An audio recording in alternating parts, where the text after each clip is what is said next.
আমার একজন top fan আমাকে অনুরোধ করেছেন যে পিতৃদোষ নিয়ে কিছু বলার জন্য। আসলে আমরা নেগেটিভ কথা খুব একটা বলতে চাই না, কারণ তাহলে ব্যক্তির মনোবল নষ্ট হয়ে যায়।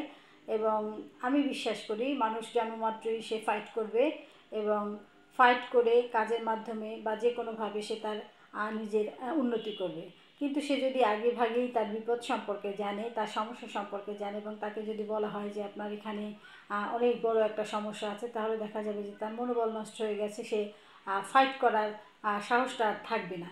কারণ সে আগেই জেনে যাবে তার কোনো একটা খারাপ সম্ভাবনা বা খারাপ একটা সময় আসবে। সেজন্য কিন্তু আমরা ওভাবে আসলে বলি না, তাকে এমনভাবে মোটিভেট করি যেন সে মনের বল তার আরও বৃদ্ধি পায়। তো শাস্ত্রে পিতৃদোষ সম্পর্কে যেটা বলা হয়ে থাকে, পিতৃদোষ সাধারণত জন্মকুণ্ডলিতে থাকে, এবং পিতৃদোষ বলতে বোঝা যায় যে হাতেও থাকে এই রেখাটা শাপিত যোগ। এখন এই পিতৃদোষ কি? পিতৃদোষ হচ্ছে এমন একটি সমস্যা যে আপনার পূর্বপুরুষ, হয়তো বা আপনি পূর্বপুরুষ খুব একটা ধনশালী ছিলেন না, কিন্তু তারা এখন নেই আপনার মাঝে, কিন্তু আপনি খুব ভালো আছেন, আপনি খাচ্ছেন দাচ্ছেন, সব ধরনের ভোগবিলাসের সাথে জড়িত, কিন্তু আপনি তাদেরকে মনেও করছেন না, বা তাদের কৃতজ্ঞতা স্বীকার করছেন না। শাস্ত্রমতে বলা হয় যে পুরুষ 5 রকমের ঋণ নিয়ে জন্মগ্রহণ করে। এর মধ্যে একটা হচ্ছে পিতৃঋণ, অর্থাৎ সে যে পিতৃপুরুষের মাধ্যমে এই পৃথিবীতে এসেছে, তাদের প্রতি তার একটা ঋণ থাকে, এবং এই ঋণটা শোধ করতে হয় কর্মের মাধ্যমে। আচ্ছা, এক্ষেত্রে যদি দেখা যায় যে আপনি অনেক ভালো আছেন, সব কিছুই করছেন নিজের জন্য, সব ধরনের ভোগবিলাসের মধ্যে ব্যস্ত আছেন, কিন্তু আপনার পূর্বপুরুষকে আপনি স্মরণ করছেন না, বা তাদের প্রতি কোনো রকম কৃতজ্ঞতা স্বীকার করছেন না, সেটা পিতৃদোষ। অর্থাৎ আপনার পিতৃপুরুষ আপনার উপরে রুষ্ট। এটা গেল এক শাস্ত্র অনুসারে কথা। দ্বিতীয় কথা হচ্ছে আপনার পূর্বপুরুষ হয়তো বা অনেক ধনশালী ছিল, অনেক ভোগবিলাসপূর্ণ জীবনের অধিকারী ছিল, এবং সেই সাথে দেখা যায় যে তাদের কোনো অপরাধ বা অন্যায়ও আছে, সেই প্রভাবটাও কিন্তু আপনার উপরে আসবে। অর্থাৎ তাদের কর্মের ফলও আপনি তাদের বংশধর হিসেবে আপনাকে বহন করতে হবে, এটাও পিতৃদোষ। আচ্ছা, এই গেল শাস্ত্রের কথা। পিতৃদোষ, এখন পিতৃদোষ কীভাবে আসে, বা শাপিত যোগ কীভাবে আপনার হাতে আসে বা জন্মকুণ্ডলিতে আসে, সে বিষয়ে কথা বলছি। যাদের অত্যাধিক রাহু রেখা থাকে, যাদের রাহুর স্থান থেকে কোনো রেখা শনি অভিমুখে ধাবিত হয়, আমরা সাধারণত তাদের জন্মকুণ্ডলী না দেখেও বলতে পারি যে এই ব্যক্তি শাপিত যোগ বা পিতৃদোষ রয়েছে। এখন সমস্যা থাকলে তো তার সমাধান থাকার কথা। আপনি যদি জানতে পারেন যে আপনার মধ্যে একটা পিতৃদোষের প্রভাব রয়েছে, তাহলে আপনি জানতে পারলে সেই অনুযায়ী ব্যবস্থা নিতে পারেন, এবং নিজের কল্যাণ নিজেই আনতে পারেন। এখন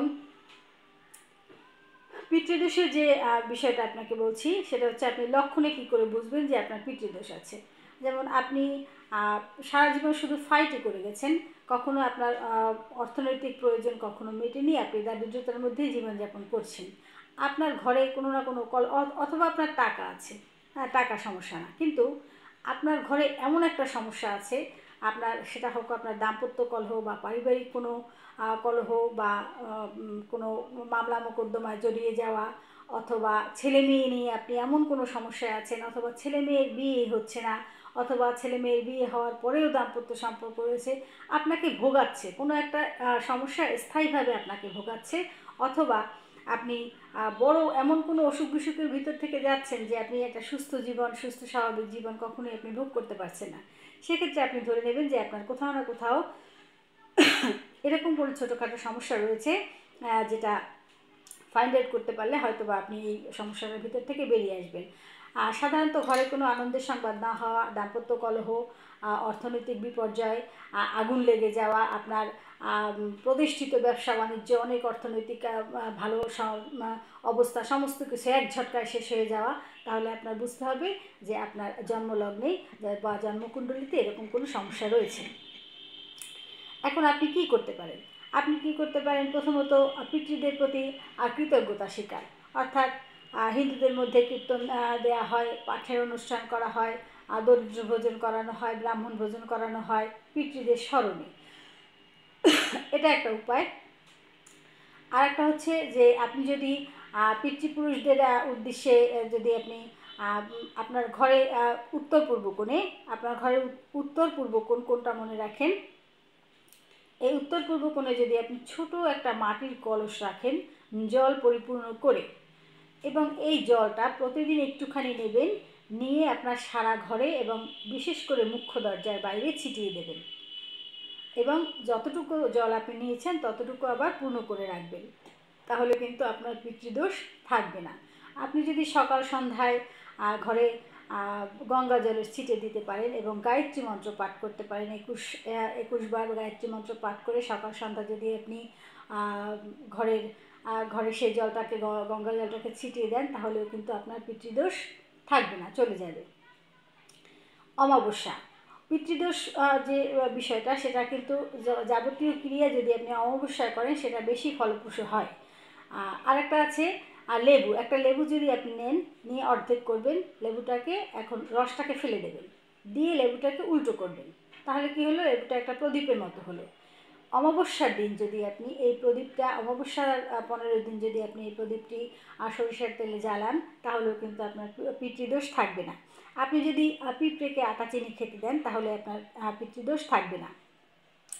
এক মুঠো চাল মাথার উপর থেকে 7 বার ঘুরিয়ে যদি আপনি অশ্বত্থ গাছের গোড়ায় বা বট গাছের গোড়ায় ফেলে আসেন এবং অন্য কোনো পশু পাখি বা প্রাণী সেই চালটি খায়, তাহলেও কিন্তু আপনার পিতৃদোষ থাকবে না।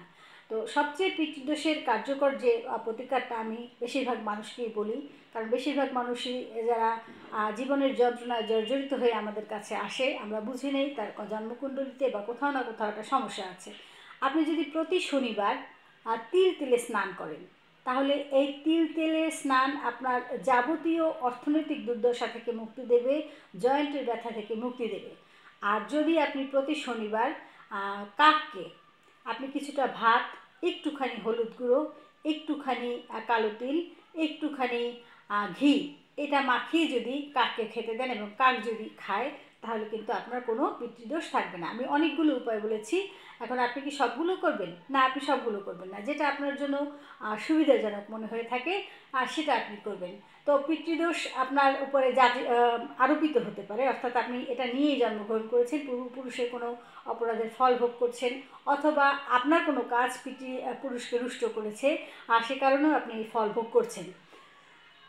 তো যে কারণেই আপনি ফল ভোগ করেন না কেন, আপনি যদি কখনো দেখেন যে আপনি অনেক বড় কোনো দুর্বিপাকের মধ্যে থেকে যাচ্ছেন এবং কোনোভাবেই এর সমাধান আপনি দেখতে পাচ্ছেন না, তাহলে আপনি ধরে নেবেন যে আপনার এরকম কোনো সমস্যা আছে এবং সেই অনুসারে আপনি ব্যবস্থা নেবেন। আপনি অনেক ভালো থাকবেন। ধন্যবাদ সকলকে।